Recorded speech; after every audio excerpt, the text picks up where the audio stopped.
Every like, every comment, and every subscriber gives me motivation daily to bring you guys the best MMA content on YouTube. What's up, everybody? Welcome back to Trippy Speaks UFC. Like always, I'm your host, Trippy, and we are the champions of the MMA content creation world. The rest of the world is just contenders. Boy, oh boy, oh boy, did I know that this one was coming. I saw this one coming from a mile away. If you guys don't know, Leon Edwards versus Jorge Masvidal has just been made official for UFC 269 out in Vegas. A little sad because I was wishing that they would bring another fight back to Houston, considering that I would actually be able to make this one, but it's not happening in Houston. Boo-hoo. I guess I'll just cry on my own on my pillow tonight. But anyway, this one is an exciting one, you guys. This one really is going to tell us a lot. Mainly more about Jorge Masvidal, if he still has it, if he still can compete at the top, if he's still a championship level opponent.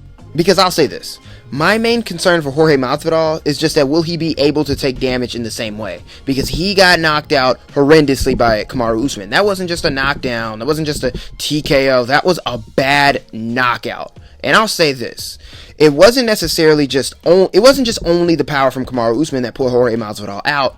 It was mainly the timing and the placement and the setup. Mainly the setup that really got him out of there. Usman faked as if he was going to the body or going down for a takedown. Jorge thought that it was going to be a takedown, and boom, Usman lands that giant right hand that puts Jorge Masvidal out. Will Jorge be the same? I guess that this fight will tell us. But I'll say this. The reason why I bring that up is because that this fight will not be contested on the ground, in my opinion. If anybody's initiating a takedown, it's going to be Jorge Masvidal shooting on Leon Edwards.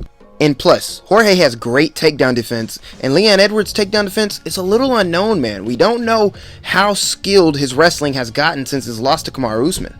Another downside to Leon is just that he tends to give his opponents way too much respect. He looks to be way too technical in there and doesn't really go for the finish. That is why he has multiple decision wins, because he's looking to be too perfect in there and to really just hit the opponent and not get hit. Way too technical.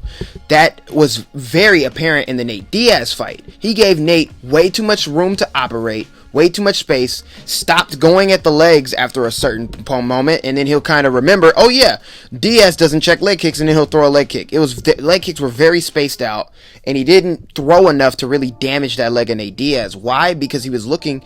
And another thing that I noticed about Leon Edwards is just that he likes to play the opponent's game. Nate was getting in his head in the cage and Nate was making Leon swing with him.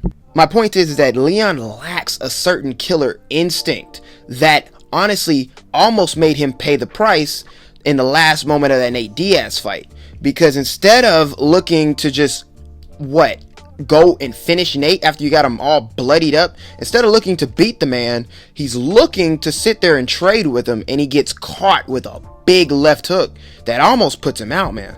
Leon's very hesitant, and I will say this, Jorge Masvidal might just be, matter of fact, he is the best striker Leon Edwards has faced up to this point. A guy that can really give it to him in the kickboxing exchanges. But if I'm Jorge Masvidal, I don't want to make this a kickboxing match, because even though he may be able to compete with Leon, I just don't see him comfortably beating him there.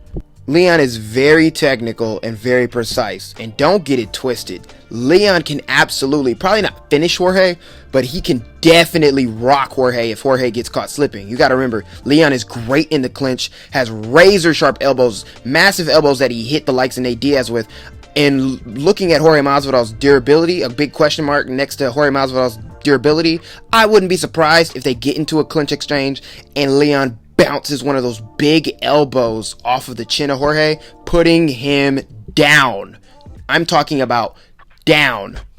Jorge's a fast starter. I mean, we literally saw him beat the crap out of Nate Diaz for 3 rounds and then start to finally slow down a little bit by the 5th.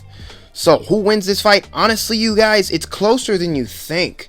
But if I'm Leon Edwards, I'm looking at it that I must beat Jorge Masvidal. I must beat him, because if he loses to Jorge, he could kiss that title shot goodbye, because this is Leon Edwards' big chance. He didn't see it in the beginning, but the UFC is trying to promote him. He beat the division's biggest star, if you ask me, and now he can beat arguably the second biggest star in the division, which will make his stock even higher. He needs to beat Jorge Masvidal. He needs to at least outpoint him. If he somehow loses or fumbles this, he could kiss that title shot goodbye. As for Jorge, if he beats Leon, it's hard to make the case for a third fight with Usman. But maybe if he gets another win after that, possibly a number one contender fight with Gilbert Burns, then you can't really argue that he doesn't deserve it. But if a gun to my head and you're making me pick, I might have to go with Leon Edwards, you guys. I could just see him just outpointing Jorge on the feet. Jorge tries to attempt some takedowns, maybe not get it, or he just sticks to a kickboxing match because that's just more of his style, and he can't really land anything clean on Leon, and Leon just out-counters him, outpoints him, leg kick, jab, move away, land some good elbows in the clinch, and just make Jorge, basically just make it look like Jorge's just not on his level. But with that being said, very competitive fight. I'm excited for it. It's been your boy Trippy. Let me know what you guys think in the comment section below. And I'm out, man.